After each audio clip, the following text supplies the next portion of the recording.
Happy payday, folks! So your account is full, and if you're like most people, it's already allocated for rent, bills, and maybe a treat.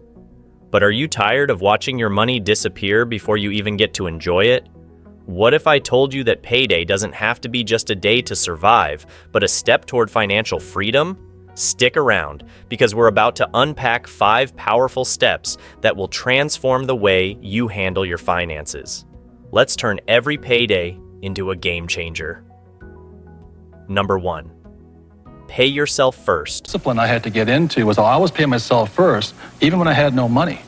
And when I have all these bill collectors calling me, I use them as inspiration. You know what I mean? Really? Oh, when they're hounding, the government's hounding you, bill collectors calling, because I've been broke, so I can understand what it feels like to be broke. When those guys are calling you, instead of shrinking and going into the shell and eating my pizza, I use it as motivation to go out and make more money. So I use my bill collectors as motivation, and that's why I paid myself first, even though sometimes I... Ever wonder why your money just seems to vanish? Like, where did it go? This is where Robert Kiyosaki and an age-old book called The Richest Man in Babylon come in. They both preach one thing: pay yourself first. So, what's it all about? Imagine a cake, and you're giving slices to everyone. Landlord, groceries, Netflix. What's left for you? Usually crumbs, right? But what if you took the first, biggest slice? Tempting, isn't it? Let's dive in. Why is it important? Some folks think you save what's left after spending. But let me tell you, that's a quick way to the poorhouse. Paying yourself first flips the script. It's not about today, it's about your future. Robert Kiyosaki, the man behind Rich Dad Poor Dad, once said, "You don't become rich by the amount of money you earn. You become rich by the amount you keep." That's what pay yourself first is all about. It's taking a slice for yourself before giving your money to anyone else. Like the book, The Richest Man in Babylon tells us, a part of all you earn is yours to keep. Sarah, for example, saved just $50 from each paycheck. With 2 paychecks each month, that's $100 a month. 10 years later, she had $12,000 saved. That's a nice little emergency fund, or a down payment on a house, or even to start a business. I know, math is boring, but stick with me. If you earn $100,000 a year and save 10%, that's $10,000. Do that for 10 years, you've got $100,000. But Robert Kiyosaki also talks about using that money to buy assets, things that put more money in your pocket. Imagine investing that $100,000 and getting even more money back. Now, that's a game changer. So, how much should you save? Good question. A safe bet is 10 to 20% of your income.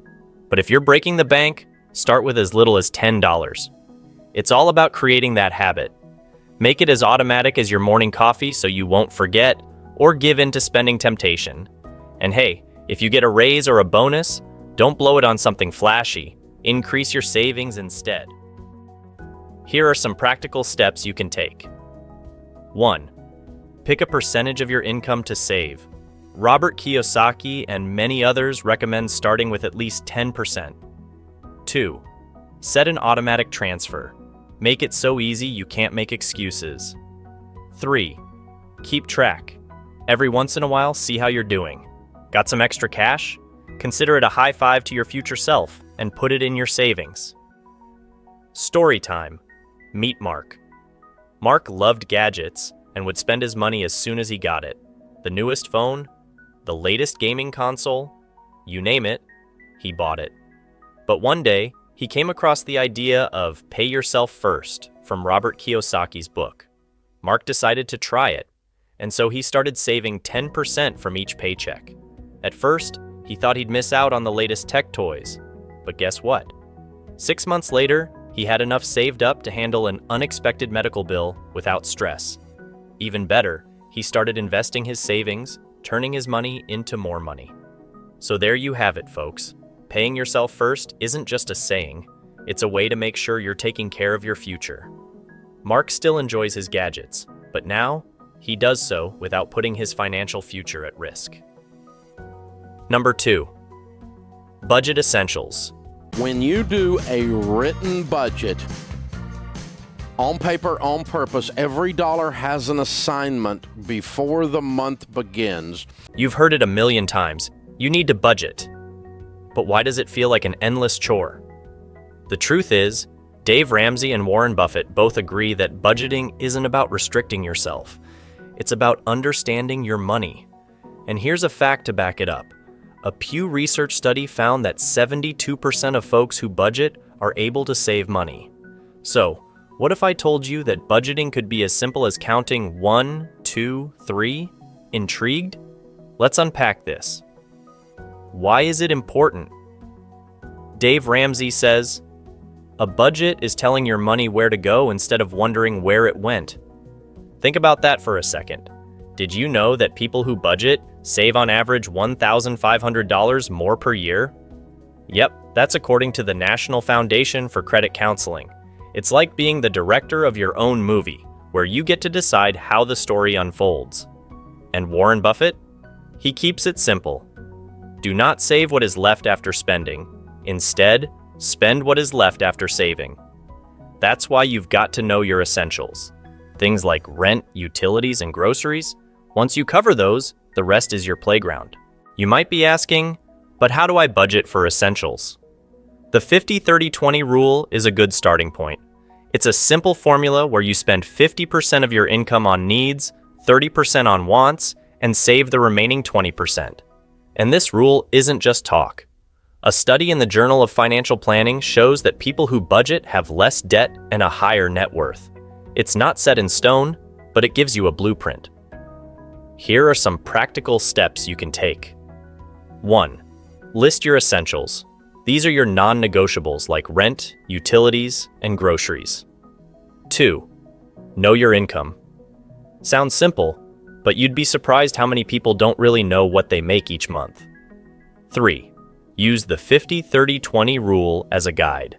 Allocate 50% for essentials, 30% for wants, and 20% for savings and investments.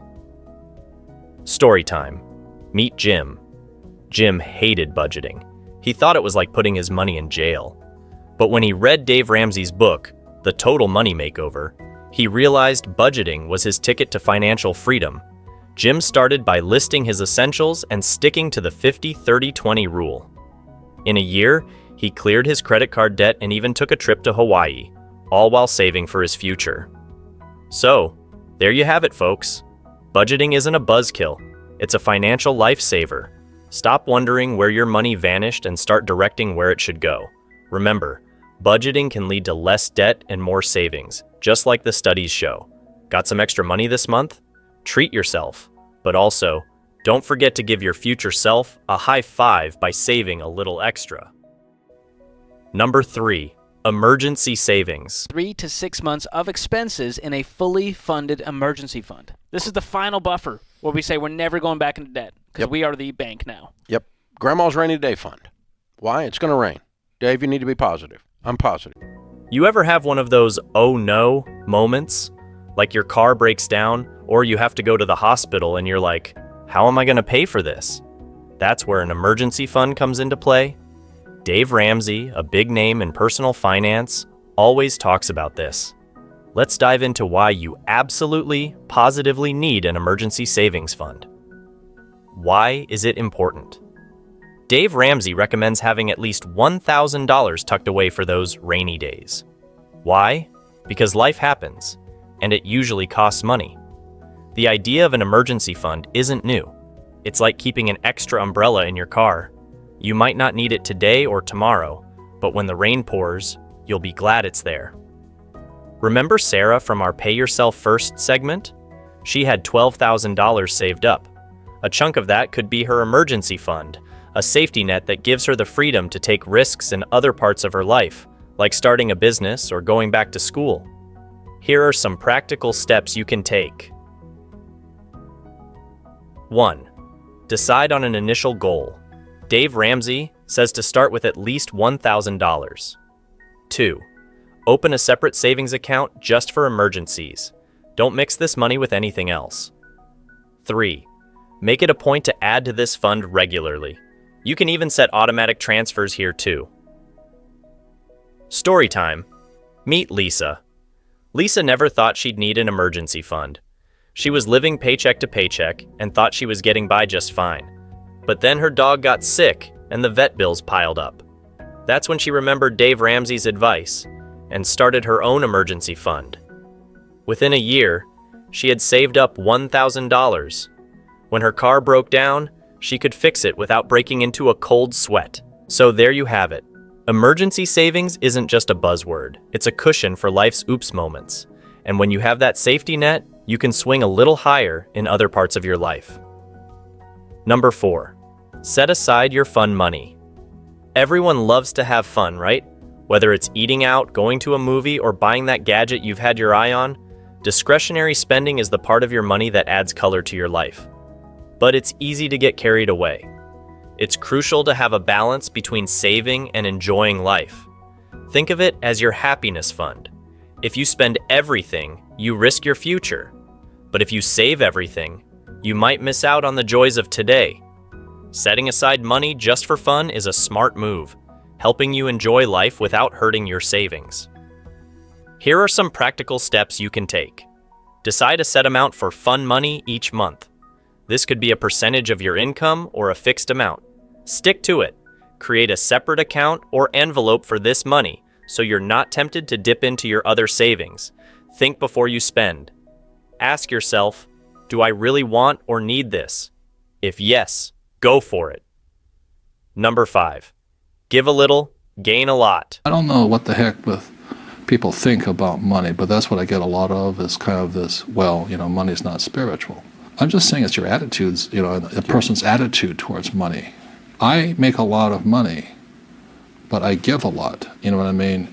It goes to biblical principle. The more you give, the more you receive.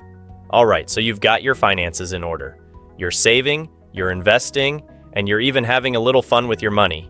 Now it's time to look beyond just you and your needs. Let's talk about giving back, whether it's to your community, a cause you care about, or even a friend in need. Beyond just making you feel good, giving back can actually have real, tangible benefits. For one, many countries offer tax breaks for charitable donations. More importantly, it teaches you the value of money in a different way. It shows you that money isn't just a tool for personal gain, but also a way to make a positive impact in the world. Here are some practical steps you can take. Choose a cause or group that speaks to your heart. This could be anything from a local community center to a global cause. Figure out what you can afford to give. Even if it's a small amount, if given regularly, it adds up. Make giving a habit. Schedule it like you would any other financial obligation. This wraps up our 5-point roadmap for getting your finances in gear. From paying yourself first, budgeting for essentials, setting up an emergency fund, to treating yourself wisely and giving back, you've got a full toolkit to not just manage but also enjoy your money. You're all set to make each payday a stepping stone to financial freedom and a more fulfilling life. So what are you waiting for? Time to make your money work for you and for the greater good. To discover more financial insights, especially from other financial experts like Warren Buffett, check out the video on your screen. Keep learning with us. Thank you for joining us. Until we meet again, stay financially enlightened and bolster your future.